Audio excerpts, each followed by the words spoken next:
پاک فضائیہ کے شاہینوں نے قدم قدم پر عالمی ریکارڈ قائم کیے ہیں اور دنیا بھر سے خراج تحسین حاصل کیا ہے۔ ان شاہین بچوں نے جو کچھ کر دکھایا اور فضائی مارکوں کے عالمی ماہرین کو جس طرح انگشت بدنداں کر دیا، وہ بقول اقبال فیضان نظر تھا، مکتب کی کرامت نہیں تھی۔ ان کے رہنما گھسے پٹے کتابی قاعدے نہیں بلکہ روح کی گہرائیوں سے ابلنے والا جذبہ تھا۔ یہ جذبہ بدر کے یوم الفرقان سے لے کر دسمبر 1971 تک اندر ہی اندر اسلام کی جوئے رواں سے پرورش پاتا چلا آیا اور پرورش پاتا چلا جائے گا۔ بدر، حنین، قادسیہ، چھمب، واگا، سیالکوٹ، چونڈا، سرگودھا اسی ایک نقطہ ایمانی کی تفسیریں ہیں۔ مرد مومن اس نقطہ ایمانی کی تفسیر اپنے خون سے کرتا چلا آیا ہے اور کرتا چلا جائے گا تاکہ زمین اپنے رب کے نور سے جگمگا اٹھے۔ ستمبر 1965 اور دسمبر 1971 کی جنگوں ہی میں نہیں، پاک فضائیہ کے شہبازوں نے ابتدا ہی میں غیر معمولی جوہر دکھانے شروع کر دیے تھے۔ پاک فضائیہ اور انڈین ایئر فورس کا مسلح تصادم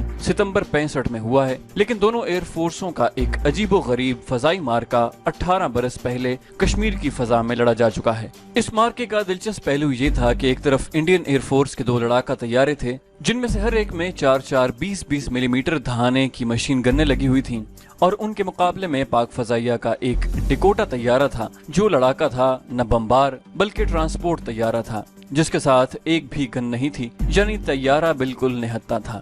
یہ واقعہ 1948 کا ہے، جب کشمیر کی پہلی جنگ کے دوران بھارت اپنی پوری کی پوری ہوائی قوت استعمال کر رہا تھا۔ اس کے پاس ٹیمپسٹ اور سپٹ فائر قسم کے لڑاکا بمبار طیارے تھے جنہیں وہ بے دریغ استعمال کر رہا تھا، لیکن پاکستان نے مجاہدین آزادی کی مدد کے لیے ایک بھی طیارہ استعمال نہیں کیا تھا۔ اسی دوران میں پاک فضائیہ کا ایک ڈیکوٹا طیارہ کشمیری مجاہدین کے لیے دوائیاں اور انسانی بھلائی کا سامان پیراشوٹوں سے پھینکنے کے لیے گیا تو بھارت کے 2 ٹیمپسٹ لڑاکا طیاروں نے اسے گھیر لیا۔ ان کے ہوا بازوں نے ڈیکوٹا کے ہوا باز کو ہتھیار ڈال کر ان کے ساتھ بھارت کے کسی اڈے پر چلنے کو کہا۔ وہ جانتے تھے کہ ڈیکوٹا نہتا طیارہ ہے، لہٰذا اس کے ہوا باز کو مزاحمت کی ضرورت ہی نہیں ہو سکتی۔ ایسے طیاروں کے لیے ایک ہی راستہ ہوتا ہے کہ وہ اپنے آپ کو دشمن کے لڑاکا طیاروں کے رحم و کرم پر چھوڑ دیں یا بھاگنے کی کوشش کریں اور دوسرے لمحے لڑاکا طیاروں کی مشین گنوں کا شکار ہو جائیں۔ ڈیکوٹا کی رفتار بہت کم تھی۔ پاک فضائیہ کے ڈیکوٹا کے ہوا باز نے بھارتی ہوا بازوں کو جواب دیا، ہمت ہے تو ساتھ چلو، میں طیارہ تمہارے اڈے پہ نہیں لے جاؤں گا۔ جب وہ ان کے ساتھ ریڈیو ٹیلی فون پر بات کر رہا تھا، انڈین ایئر فورس کا ایک لڑاکا طیارہ اس کے اوپر اور دوسرا اس کے پروں تلے تھا۔ پاک فضائیہ کے ہوا بازوں نے محیب ترین فیصلہ کیا جسے خودکشی کے سوا اور کوئی نام نہیں دیا جا سکتا۔ اس نے ڈیکوٹا کے دونوں تھروٹل پیچھے کر دیے جس سے دونوں انجنوں کی رفتار 0 سے ذرا ہی زیادہ رہی۔ ڈیکوٹا کی رفتار تھم گئی تو دونوں لڑاکا طیارے آگے نکل گئے۔ ڈیکوٹا ناک کے بل نیچے آیا۔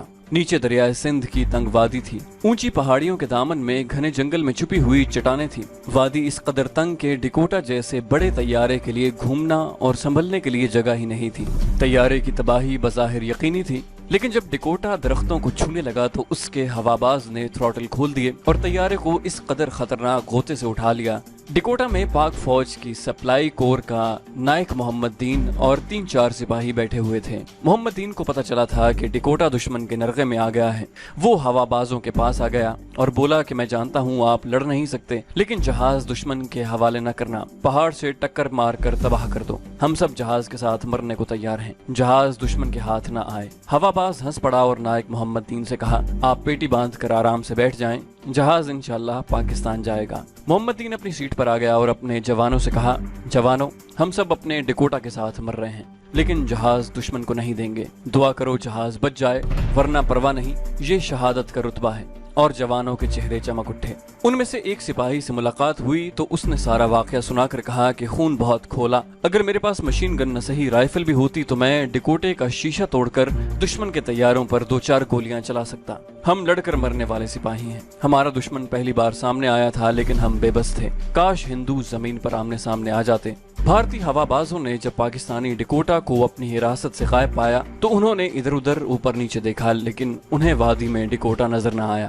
دونوں نے اپنے طیارے اس پر غوطے میں ڈال دیے اور فائرنگ شروع کر دی۔ انڈین ایئر فورس اور پاک فضائیہ کا پہلا فضائی مارکا شروع ہو گیا۔ پاکستانی ہوا باز اس مارکے میں صرف یہ کمال دکھا سکتا تھا کہ بھارتی ہوا بازوں کے وار بچائے اور طیارے کو گنوں کی زد میں نہ آنے دے، لیکن یہ کمال کوئی ایسا سہل نہیں ہوتا، خصوصاً اس صورت میں کہ 2 مسلح لڑاکا طیاروں کے مقابلے میں صرف ایک طیارہ ہو اور وہ بھی غیر مسلح۔ निशाना बांध कर फायर करना इतना मुश्किल नहीं होता। दुश्मन के झपटने से बचने के लिए फजाई मार्कों की फन्नी महारत के अलावा दिल, गुर्दे, जज्बे, हाजिर दिमागी और यकसुई की ज्यादा जरूरत होती है। जरा सी घबराहट और हल्की सी लग़ज़िश तैयारे को हवाबाज समेत ले मरती है। जब मुसल्ला लड़ाका तैयारों के हवाबाजों को इल्म हो कि उनके मद्दे मुकाबिल गैर मुसल्ला है तो उनके हौसले और ज्यादा बढ़ जाते हैं। वो करीब आकर और हर जाविये से फायर करते हैं। पाकिस्तानी हवाबाज ने वादी से डिकोटे को ऊपर उठाया तो उस पर 2 तैयारों की 8 मशीन गन्नें फायर कर रही थी। उसने डिकोटा को मुकम्मल हाजिर दिमागी से ऐसी पटखनी दी कि दुश्मन का फायर फजा में जाया हो गया। डिकोटा में हवाबाज के साथ मावन हवाबाज भी होता है। दोनों कॉकपिट में पहलू ब पहलू बैठे थे। इस डिकोटा के मावन हवाबाज ने भी डिकोटे से सर बाहर निकाल कर, जो एक खतरनाक हरकत होती है, दुश्मन के तैयारों पर नजर रखी। दुश्मन के तैयारे जब एक नाकाम हमले के गौते से उठते तो डिकोटे के दोनों हवाबाज उन्हें देखते रहते। वो जब दूसरे हमले के लिए उन पर आते थे तो वो निहायत फुर्ती से डिकोटा को इधर उधर पटख कर वार बचा जाते।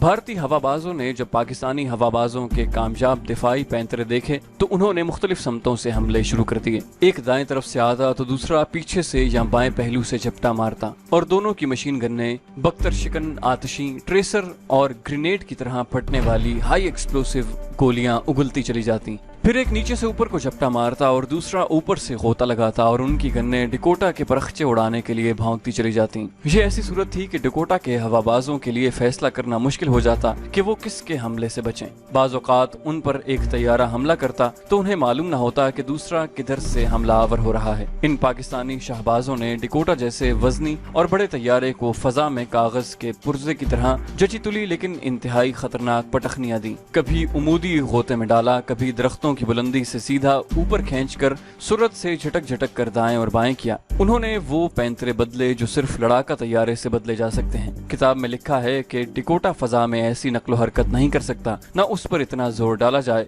क्योंकि तैयारे के ढांचे के टूट फूट जाने का अंदेशा होता है। लेकिन पाकिस्तानी हवाबाज और उसके मावन ने किताब को सिंध की वादी में फेंक डाला। वो अब किताब के नहीं जज्बे की जंग लड़ रहे थे। भारतीय तैयारों ने मुकम्मल 35 मिनट हर जाविये से डिकोटा पर फायरिंग की। उनके पास हाई एक्सप्लोसिव एमुनेशन थी जो डिकोटा में एक भी लग जाती तो भारतीय मार्का मार लेते। उसके अलावा उनके एमुनेशन में ट्रेसर गोलियां भी थीं जो पीछे रोशनी की लकीर छोड़ती जाती हैं। उनसे हवाबाज के लिए निशानाबाजी आसान हो जाती है। लेकिन पाकिस्तानी हवाबाज के दिफाई पैंतरे की वजह से ट्रेसर एमुनेशन भी भारतीय हवाबाजों के लिए बेकार साबित हुआ। फजाई मार्के के 35 मिनट 35 दिनों के बराबर होते हैं। इस कदर फजाई नकलो हरकत, टेढ़े तीखे और तेज पैंतरे और उमूदी गोताजनी और ऊपर उठना हवाबाज के आसाब को रेजा रेजा कर देता है। डिकोटा के हवाबाजों और पीछे बैठे पाक फौज के नायक और जवानों की जिस्मानी हालत बदतर होती जा रही थी।